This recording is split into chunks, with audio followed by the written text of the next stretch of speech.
a leader comes in and is like, hey, Randi, Laci wants to meet with you in the lounge, which the lounge was like a little extra room that had like windows and couches and stuff. And it was like, if you were going to meet in the lounge, you knew it was bad. Yeah. And I was like, the last thing I want to hear is Laci wants to meet with you, because I knew I was in trouble, but wants to meet with you in the lounge. That was like a double whammy. So I was like, dang.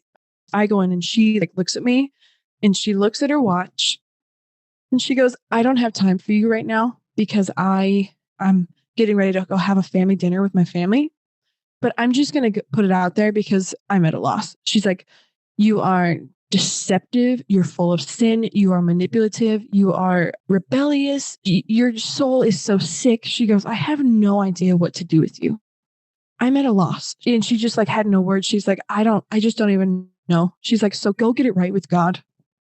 And I just was like, oh my gosh. Like I just am, I don't deserve to live. I'm just so horrible. I just was like, gosh, I can't imagine. Like I thought that 3 months of probation would have been good enough for me to get better, but I guess I'm not.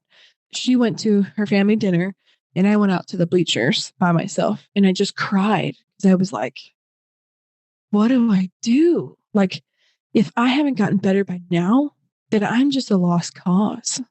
I was like, God, what do I do? And it was almost like an audible voice. And he said, this has nothing to do with you. And he said, there's nothing wrong with you.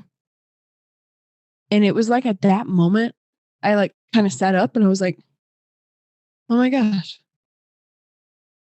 Okay. And it was like I had this realization that like there wasn't anything wrong with me and I was good and my relationship was good with God and I did grow. My eyes were kind of open to kind of how things had been. It was like this weight lifted and I kind of just went over and I went to dinner